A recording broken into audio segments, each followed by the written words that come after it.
ये है talks news network और आप देख रहे हैं पॉलिटॉक्स, राजनीति का कच्चा चिट्ठा।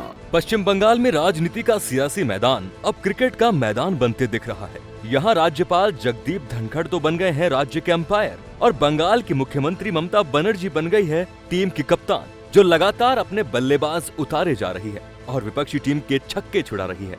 ये कल्पना हमारी नहीं बल्कि बंगाल के गवर्नर जगदीप धनखड़ की है और खुद उन्होंने इस बात को अपने लफ्जों से पुख्ता किया है। जगदीप धनखड़ ने एक बार फिर ममता दीदी व उनके मंत्रियों पर निशाना साधते हुए कहा, क्रिकेट की टीम की तरह एक एक करके जिस तरह राज्य सरकार मेरे खिलाफ बोलने के लिए बल्लेबाज उतार रही है, ऐसे में मैं कह देना चाहता हूँ कि मैं गेंदबाज नहीं बल्कि इस राज्य का अंपायर हूँ। दरअसल गवर्नर धनखड़ और बंगाल सीएम ममता बनर्जी के बीच चल रही तनातनी कोई नई नहीं है और दोनों के बीच पिछले कुछ समय से जुबानी जंग पहले से तीखी होती जा रही है। धनखड़ ने ये बयान ममता बनर्जी के उन मंत्रियों की ओर इशारा करते हुए दिया जो आए दिन उनके खिलाफ सिर्फ इसलिए टिप्पणी करते हैं ताकि वे अपनी बॉस को खुश कर सके।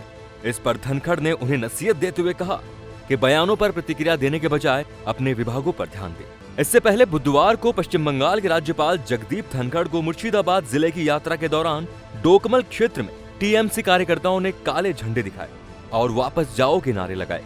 राज्यपाल डोमकल गर्ल्स कॉलेज की एक नवनिर्मित इमारत का उद्घाटन करने जा रहे थे। अपनी यात्रा के लिए उन्होंने राज्य सरकार से हेलीकॉप्टर मांगा, लेकिन उनकी इस मांग का ममता बनर्जी ने कोई जवाब नहीं दिया।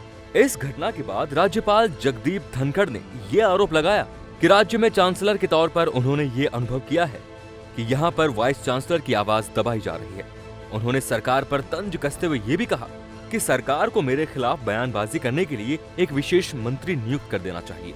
वहीं ममता बनर्जी किसी भी तरह से भाजपा से हो रही लड़ाई में पीछे नहीं हट रही। बंगाल में 2021 में होने वाले विधानसभा चुनाव में तीसरी बार सत्ता हथियाने की तैयारी में है। इससे पहले उन्होंने गृह मंत्री अमित शाह को करारा जवाब देते हुए कहा कि वे किसी भी हाल में बंगाल में एनआरसी लागू नहीं होने देंगे। अमित शाह ने राज्यसभा में सदन को संबोधित करते हुए कहा था कि केंद्र सरकार देश भर में एनआरसी लागू करने के लिए प्रतिबद्ध है। इसी साल हुए लोकसभा चुनाव में भाजपा को 18 सीटें मिलने के बाद ममता बनर्जी के तेवर केंद्र सरकार के लिए पहले से भी तीखे और कटु हो चले हैं। उनके निशाने पर अमित शाह और जगदीप धनखड़ रहते हैं, लेकिन धीरे धीरे उनके निशाने पर ऑल इंडिया मजलिस-ए-इत्तेहादुल मुसलमीन के प्रमुख असदुद्दीन ओवैसी भी आ गए हैं। हाल में कार्यकर्ताओं की एक बैठक में ममता ने निशाना साधते हुए ओवैसी को भाजपा की टीम बी और अल्पसंख्यक अतिवादी बताया। ममता ने ओवैसी का नाम लिए बिना कहा कि मैं देख रही हूं कि अल्पसंख्यकों के बीच कई अतिवादी हैं जिनका ठिकाना हैदराबाद में है, लेकिन ये लोग भाजपा की बी टीम है जो रैलियां करते हैं, अल्पसंख्यकों की सुरक्षा का दावा करते हैं, लेकिन रुपए लेकर भाजपा के लिए काम करते हैं। इस पर पलटवार करते हुए ओवैसी ने ममता को जवाब दिया कि दीदी डर गई हैं। उनका बयान ये संदेश दे रहा है कि ओवैसी की पार्टी बंगाल में एक जबरदस्त ताकत बन गई है। दीदी की जुबान पर मेरा नाम आया, इसके लिए मैं थैंक यू कहना चाहता हूँ। ओवैसी ने कहा कि बंगाल के मुसलमानों का मानव विकास सूचकांक सबसे खराब हालत में है। ममता दीदी को समझना होगा कि मुसलमान अब बदल चुके हैं। ओवैसी ने अपने आप को भाजपा की टीम बी बताने पर भी सवाल उठाते हुए पूछा कि दीदी ये बताए कि लोकसभा में भाजपा ने कैसे 42 में से 18 सीटें जीत ली, जबकि देश भर में हमारी पार्टी केवल 3 सीटों पर चुनाव लड़ी। आखिर भाजपा 303 सीट कैसे जीत गई? हमें भाजपा की टीम बी कहना गलत है, क्योंकि हम तो टीम ए बन गए हैं।